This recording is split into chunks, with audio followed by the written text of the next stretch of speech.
क्या एक कंपनी को बॉयकॉट करने से एक रीजन की पॉलिटिक्स में कोई चेंज आ सकता है? क्या कोई सेंचुरीज पुरानी वॉर में कोई चेंज दिख सकता है? क्या इस वॉर का डायरेक्शन चेंज किया जा सकता है?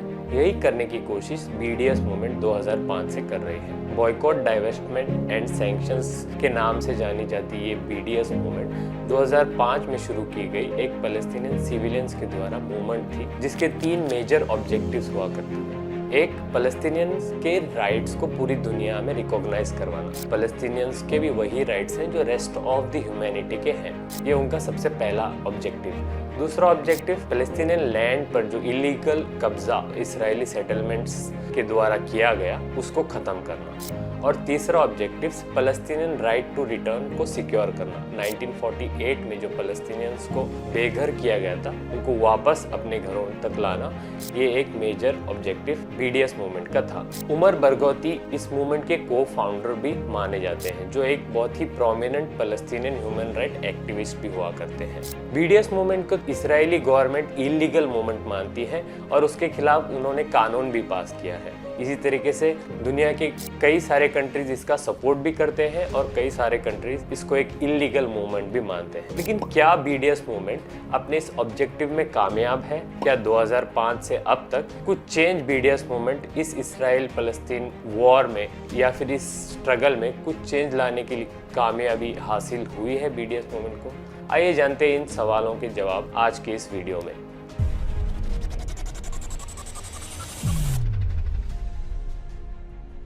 BDS ये जो नाम है, सबसे पहला लेटर बॉयकॉट। बॉयकॉट यानी इजरायली जो भी कंपनीज हैं उससे सपोर्ट को विड्रॉ करवाना, लोगों को कन्विंस करना कि ये कंपनीज इजरायली जेनोसाइड में कॉम्प्लिसिट हैं, यानी चुपचाप बैठकर तमाशा देख रहे हैं, तो आप इन कंपनीज को सपोर्ट ना करें, इनको बॉयकॉट करें।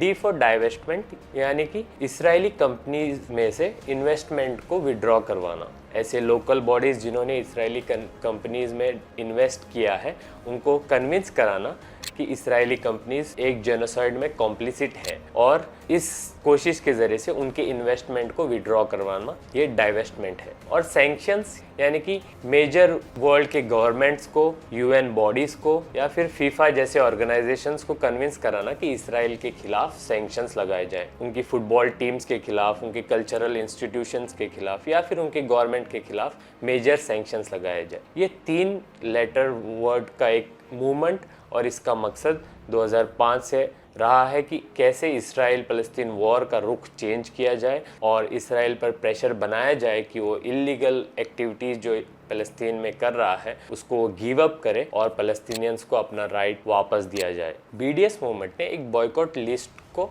पब्लिसाइज किया जिसमें उन्होंने बताया कि कौन सी कंपनीज इजरायली जेनोसाइड में कॉम्प्लिसिट हैं और कौन सी कंपनीज को बॉयकॉट किया जाना चाहिए। लिस्ट तो बड़ी लंबी है लेकिन कुछ प्रोमिनेंट नाम है जिनको मेंशन करना बहुत जरूरी। सबसे पहले कंज्यूमर बॉयकॉट प्रायोरिटी टारगेट्स में Chevron, Intel, Dell, Siemens, Hewlett Packard, Microsoft, Carrefour और AXA जैसी इंश्योरेंस और बड़ी बड़ी जायंट्स का नाम मेंशन्ड है। BDS का कहना यह है कि ये कंपनीज इस बॉयकॉट को जानते बूझते हुए भी इसमें कॉम्प्लिसिट है और इसराइली कंपनीज में या तो इन्वेस्ट करती हैं या फिर डायरेक्टली उनके साथ बिजनेस करती हैं, जिसके जरिए से इजरायली जेनोसाइड में वो अपने आप का कंट्रीब्यूशन दे रही हैं। इसके बाद आता है grass root organic boycott targets. ये ऐसा बॉयकॉट होता है जिनको अलग अलग कंट्रीज में ग्रास रूट ऑर्गेनाइजेशंस करती हैं और BDS इसको सपोर्ट करता है। इस ग्रास रूट बॉयकॉट लिस्ट में बहुत सारी इंपॉर्टेंट नाम हैं जो लोग अपने डे टू डे लाइफ्स में इन ब्रांड्स का इस्तेमाल भी करते हैं। McDonald's, Coca Cola, burger king, Papa John's, pizza हट, डोमिनोज पिज्जा, ये ऐसे ब्रांड्स हैं जो बहुत ही पॉपुलरली नोन है, लेकिन इन पर एलिगेशंस हैं कि ये या तो इजरायली मिलिट्री को डोनेशंस देते हैं या फिर इजरायली जेनोसाइड को कॉम्प्लिसिटली सपोर्ट करते हैं। तो ये भी BDS मूवमेंट की बॉयकॉट लिस्ट में एक प्रोमिनेंट नाम है। लेकिन अब सवाल ये पैदा होता है कि क्या एक रेजिस्टेंट या बॉयकॉट मूवमेंट के कुछ ब्रांड्स को बॉयकॉट करने से एक इतनी बड़ी वॉर, एक पूरी वॉर में कुछ असर हो सकता है? इसराइल ऐसा देश है जिसको दुनिया के सबसे पावरफुल नेशन सपोर्ट करते हैं, जैसे कि US हो या फिर यूरोप के बहुत सारे कंट्रीज इसराइल का सपोर्ट करते हैं। ना सिर्फ सपोर्ट बल्कि फाइनेंशियली उनको फंड भी करते हैं और वेपन्स डीलिंग्स भी उनके साथ करते हैं। US के बारे में ये चीज़ बहुत ही पॉपुलर है कि सबसे सबसे ज्यादा आर्म्स सप्लाई इसराइल को यूएस के तरफ से दिया जाता है। इन सब हालातों के चलते क्या एक बॉयकॉट मूवमेंट कोई चेंज ला सकता है? लेकिन बीडीएस मूवमेंट का अगर इम्पैक्ट देखा जाए तो कहानी बहुत ही अलग है। कुछ स्टैटिस्टिक्स मैं आपके सामने रखता हूँ जिससे हमें ये क्लियरली मालूम होता है कि ये मूवमेंट सिर्फ एक लोकलाइज्ड मूवमेंट नहीं बल्कि एक ग्लोबल मूवमेंट के तौर पर जानी जा रही है और इसका इम्पैक्ट बढ़ भी रहा है। 2014 में इजरायली कंपनी सोडा स्ट्रीम को फोर्स किया गया अपने ऑपरेशंस इसराइल में बंद करने के लिए। ये भी श्रेय बीडीएस मूवमेंट को जाता है। 2017 में ऑल इंडिया किसान सभा, जिसमें 16 मिलियन इंडियन फार्मर्स जुड़े हैं, उन्होंने बीडीएस मूवमेंट को सपोर्ट किया और पूरी दुनिया से अपील की कि इसराइल से एग्रीकल्चरल बिजनेस ना किया जाए। 2018 में अर्जेंटीना नेशनल फुटबॉल टीम ने इसराइल के साथ अपनी मैच कैंसिल की बीडीएस मूवमेंट की लॉबिंग के चलते। 2018 में लाना डेल रे, शकीरा, लॉर्दे जैसे आर्टिस्ट ने अपने कंसर्ट्स को कैंसिल किया बीडीएस मूवमेंट के सपोर्ट में और पैलेस्टीनियन कॉज के सपोर्ट में। ये कंसर्ट्स इसराइल में होने वाले थे और वहां से एक हैशटैग भी लॉन्च हुआ जिसका नाम डीजेस फॉर पैलेस्टाइन था। 2018 में चिले कांग्रेस ने ओवरवेलमिंगली वोट किया इसराइली प्रोडक्ट्स को बैन करने के लिए और इसराइली इलीगल सेटलमेंट्स के अगेंस्ट में एक स्टेटमेंट भी जारी किया। इसी तरीके से 2018 में 40 इंटरनेशनल ज्यूइश सोशल ऑर्गेनाइजेशंस ने भी बीडीएस मूवमेंट को रिकॉग्नाइज भी किया और उनका स्ट्रगल को सपोर्ट भी किया। 2018 में अगेन एक नोबेल प्राइज विनर केमिस्ट्री में प्रोफेसर जॉर्ज पी स्मिथ ने बीडीएस मूवमेंट का सपोर्ट किया और इसराइली मिलिट्री के साथ यूएस मिलिट्री के टाइज को कट करने की अपील भी की। 2018 में एक प्रोमिनेंट ब्रांड एडिडास ने इसराइली फुटबॉल एसोसिएशन की स्पॉन्सरशिप को कैंसिल किया बीडीएस मूवमेंट के चलते और बीडीएस मूवमेंट को सपोर्ट भी किया। 2019 में अगर आए तो साउथ अफ्रीका ने अपने डिप्लोमेटिक रिलेशंस को इसराइल के साथ खत्म किए और बीडीएस मूवमेंट का सपोर्ट भी किया। 2020 में यूनाइटेड किंगडम के सुप्रीम कोर्ट ने बीडीएस मूवमेंट के डाइवेस्टमेंट पॉलिसीज को बैक किया और लोकल बॉडीज को ये परमिशन दी कि वो इसराइली कंपनी से डाइवेस्ट कर सकते हैं, यानी कि अपने इन्वेस्टमेंट को विड्रॉ कर सकते हैं। 2021 में बेन एंड जेरीज, एक बहुत ही फेमस आइसक्रीम ब्रांड, ने अपना सेल्स को इसराइल में टोटली क्लोज कर दिया। इसका श्रेय भी बीडीएस मूवमेंट की लॉबिंग को ही जाता है। 2022 में नॉर्वे की लार्जेस्ट ट्रेड यूनियन जिसमें 1 मिलियन मेंबर्स हुआ करते हैं, उन्होंने बीडीएस मूवमेंट को सपोर्ट किया और पैलेस्टीनियन कॉज के लिए अपना सिंपैथीज अनाउंस की। इतना ही नहीं, बहुत ही रीसेंट फिगर्स और स्टैटिस्टिक्स को भी देखा जाए